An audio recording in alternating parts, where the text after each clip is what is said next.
We've learned about recurrent neural networks now, at least in theory, and how they are specialized to analyzing data in a sequence. Now it's time to learn how to put RNNs into practice.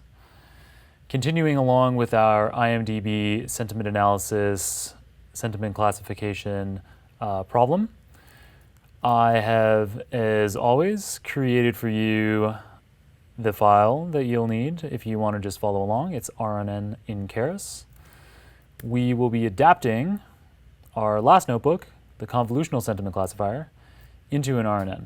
You'll see there aren't that many changes that we need to make. So let's clear the output so that we have a fresh start. We'll make a copy first. Oop. Make a copy. So we'll say RNN demo. And this is going to now be a notebook we can restart. Let's give it a new title. And we're going to classify IMDb reviews with an RNN. So our dependencies are pretty similar. We are not going to be needing pandas anymore. And we're going to be changing around some of our things here. We're not using a convolutional layer anymore, so we can delete that. But we are using an RNN layer. So from Keras, layers, let's import the simple RNN layer. Great, that should be it. And we don't need our max pooling layer either.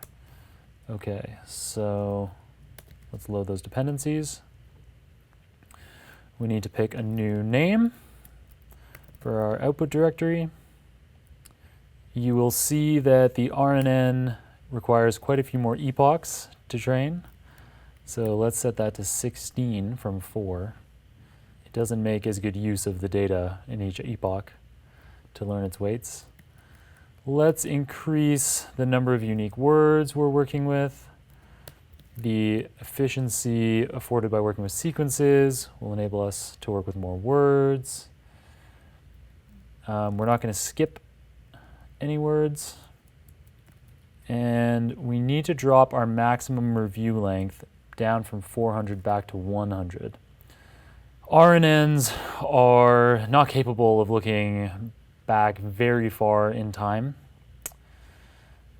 So the next kind of network, the next kind of layer that we work with will resolve that problem. This 100 for now is probably even a stretch, but let's leave it in.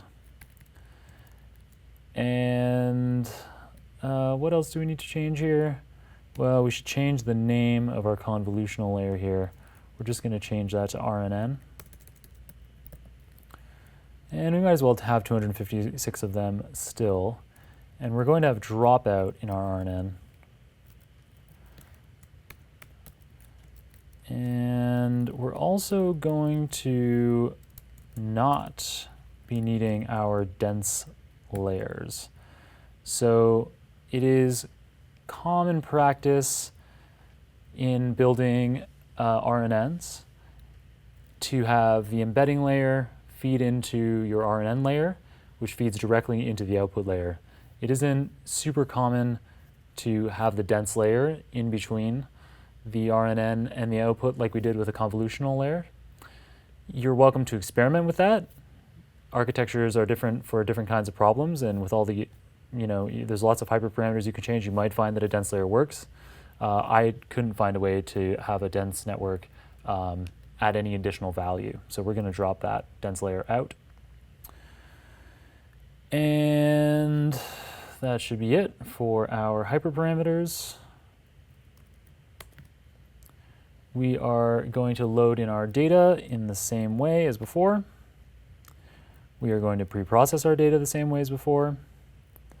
We do, however, of course, need to make some changes to our neural network architecture. So the first thing I just described was getting rid of the dense layers, so let's get rid of that right away. So this is our output layer now at the bottom, and we also won't need our convolutional layer or the max pooling layer afterward. We are, however, going to retain our embedding as is. We're going to leave our embedding dropout as is. And now we're going to add in our new layer, our RNN layer.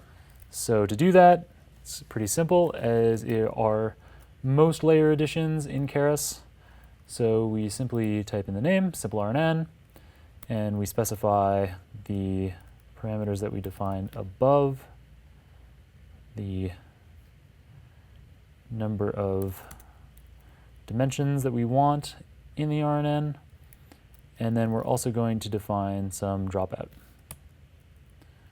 So drop RNN. And that's it. That's our whole network. There's not that much to it, is there? It's just an embedding layer, taking in our inputs, a dropout on that embedding layer, a simple RNN, and the output layer. That's everything. Let's make sure we organized everything properly. Yep, there we go. And we need to configure our model. That's the same as it was before.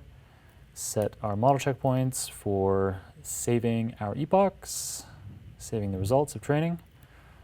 And then let's train our model.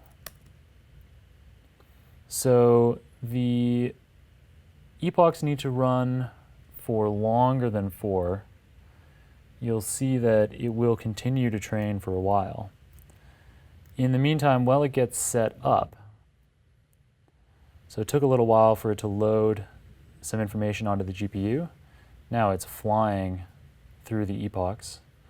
So it'll only need 7 or 8 seconds for any of these later epochs. And we can have a look over on our NVIDIA SMI. So we can see how much work our GPU is doing. Unlike top or HTOP, you need to refresh NVIDIA SMI. You need to keep typing the command to see the outputs. We can see we're using 30% of our GPU, which compares with, if we look at HTOP, we can see how much of our CPUs we're using. Whoop. We can do that out here, HTOP. So you can see we're using a little bit of each of the 12 cores that I have on this machine, and we're using about 30% of the GPU. So that's as efficiently as it's able to allocate this. Not a huge amount of work for the GPU. The GPU fans aren't even on. We'll get going on some network architectures later that will mean that this fan needs to be on. So how are we doing over here? This is quickly burning through our epochs. We're already in epoch 11 there. And we can see that our loss on the training data is going down. So our network is learning, that's good. Our accuracy on the training data is going up, though not nearly as quickly as we were seeing in any of the previous architectures that we were looking at. Likewise, our validation accuracy, previously we were seeing at least 80% accuracy on the validation data, even on the first epoch. And now we're only seeing 58%. The best epoch appears to be the third, where we have 81.6.7% accuracy. Yeah, that's the best one we have. So let's return to that in detail. So this is epoch 3. So that's weight 02. Let's load that weight. This should be the same value as we had in that epoch. And yep, recall that in any of the previous plots that we've looked at, so let's return to, say, our convolutional sentiment classifier. You can see in the plot here that the model is pretty confident about a lot of these reviews. It has a lot of reviews that it has a lot of confidence that it's a negative review, and there are a lot of reviews on the far right with a lot of confidence that it's a positive review. In the RNN plot, look at that contrast. It isn't nearly as confident. So it's kind of a bimodal distribution around 0.2 and around 0.7. There's a lot of uncertainty in these outputs.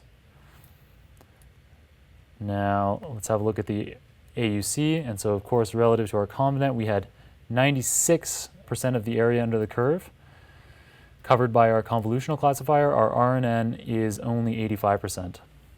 So the end result, that 85% area under the curve, clearly underperforming relative to the convolutional classifier that we had earlier. But don't lose hope, we're going to have a twist next on using gates in our RNNs, which enable us to get much better results.